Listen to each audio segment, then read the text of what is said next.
Halo semuanya, ketemu lagi dengan saya Subhani Fusya dengan NIM 7211419093. Di video kali ini saya akan menyampaikan materi tentang sistem informasi untuk keunggulan kompetitif. Langsung saja simak videonya. Nah, dapat diketahui bahwa sebuah perusahaan mengambil sumber daya fisik dari lingkungan untuk diolah menjadi produk dan jasa yang kemudian akan dikembalikan lagi kepada lingkungannya.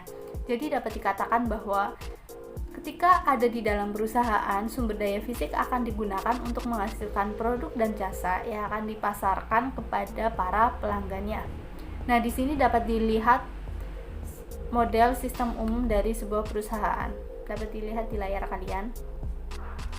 Kemudian, apabila suatu perusahaan ingin mengendalikan operasinya sendiri, maka ada beberapa unsur yang memungkinkan. Yang pertama adalah adanya standar kinerja yang harus dipenuhi oleh perusahaan apabila perusahaan ingin mencapai tujuannya secara keseluruhan.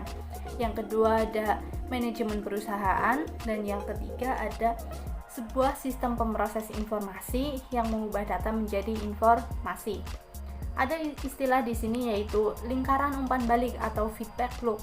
Ini terdiri dari sumber daya virtual. Kemudian ada unsur lingkungan, yaitu terdiri dari 8 unsur. Yang pertama adalah pemasok atau supplier. Ini memasok bahan baku, mesin, jasa, orang, dan informasi yang dibutuhkan perusahaan untuk menghasilkan produk dan jasa. Kemudian hasil dari produk dan jasa itu akan dipasarkan kepada pelanggan ataupun customer. Yang ketiga ada serikat pekerja atau labor union. Ini terdiri dari pekerja yang terampil maupun tidak terampil yang berasal dari berbagai bidang usaha maupun bidang industri.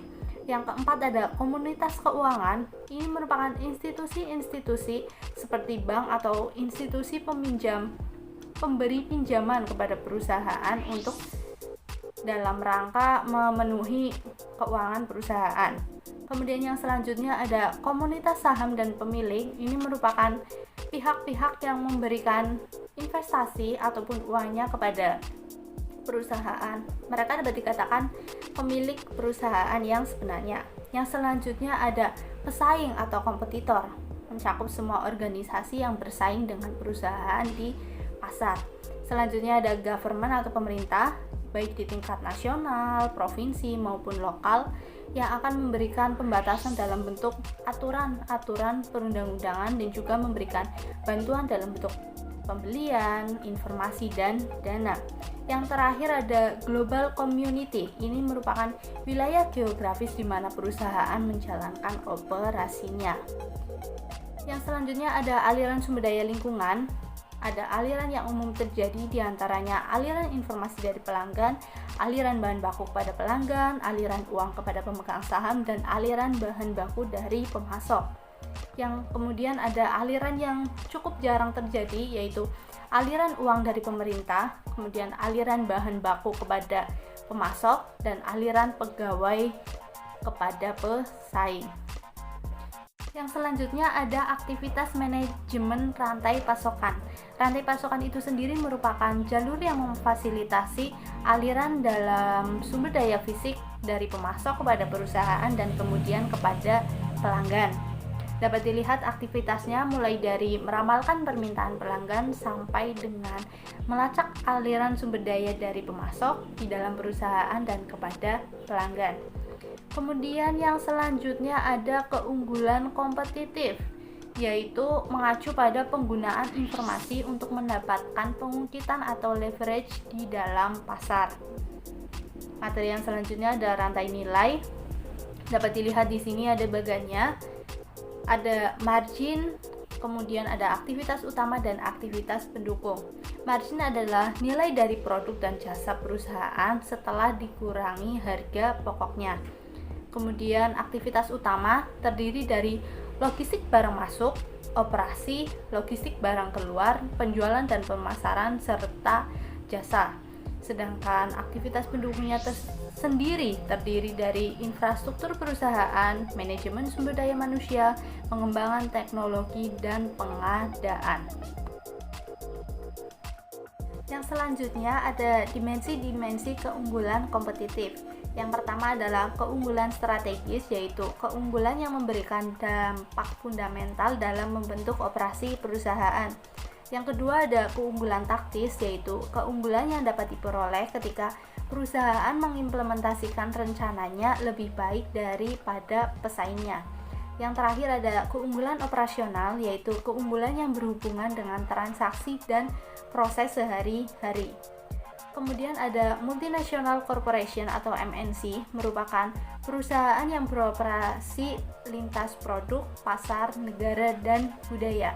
MNC merupakan sistem terbuka yang berusaha untuk meminimalkan ketidakpastian yang terdapat dalam lingkungannya. Nah, keuntungan yang akan diperoleh MNC ketika dia melakukan koordinasi adalah di sini ada banyak, yaitu kurang lebih ada 7, dapat dilihat di layar, mulai dari fleksibilitas dalam merespon pesaing di berbagai negara dan pasar sampai peningkatan efisiensi dan efektivitas dalam memenuhi kebutuhan. Kemudian ada rintangan budaya dan komunikasi. Ini terdiri dari 3 pembatasan. Yang pertama adalah pembatasan pembelian dan impor peranti keras. Ini tujuannya adalah untuk melindungi pabrikan lokal. Yang kedua ada pembatasan pemrosesan data. Dikatakan bahwa data harus diproses di dalam negeri. Yang terakhir ada pembatasan komunikasi data.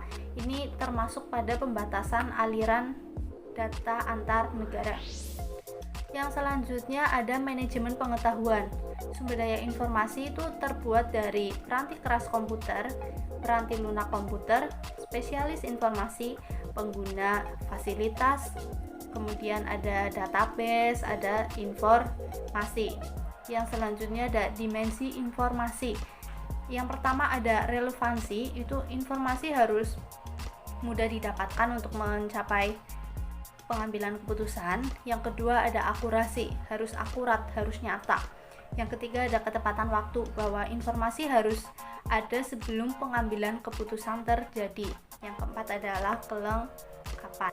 Yang selanjutnya ada format umum manajer gambar, meliputi Joint Photographic Expert Group, ada Graphic Interchange Format, kemudian Take Image File Format, ada BMP atau Standard Format Bitmap bagi Windows, dan ada Windows Metafile Format.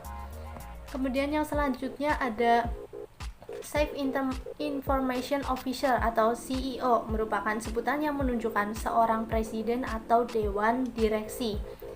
Yang selanjutnya ada Chief Technology Officer atau CTO, merupakan manajer dengan tingkat tertinggi di layanan informasi. Kemudian ada Strategic Planning for Information Research atau perencanaan strategis untuk sumber daya informasi. Ini merupakan pengembangan rencana strategis secara paralel bagi layanan informasi dan perusahaan, sehingga rencana perusahaan akan mencerminkan dukungan yang akan diberikan oleh layanan informasi.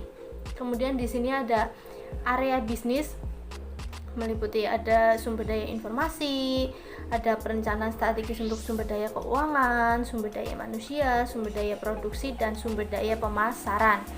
Ini area-area bisnis ini harus bekerja sama untuk mencapai tujuannya dan untuk mencapai rencana yang diinginkan. Yang selanjutnya di sini dapat kita lihat perencanaan strategis untuk sumber daya informasi.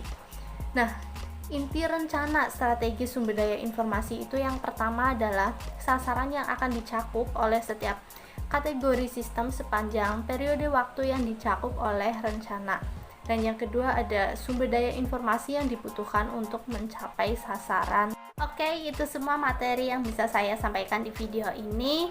Terima kasih, thank you for watching and see you on the next video.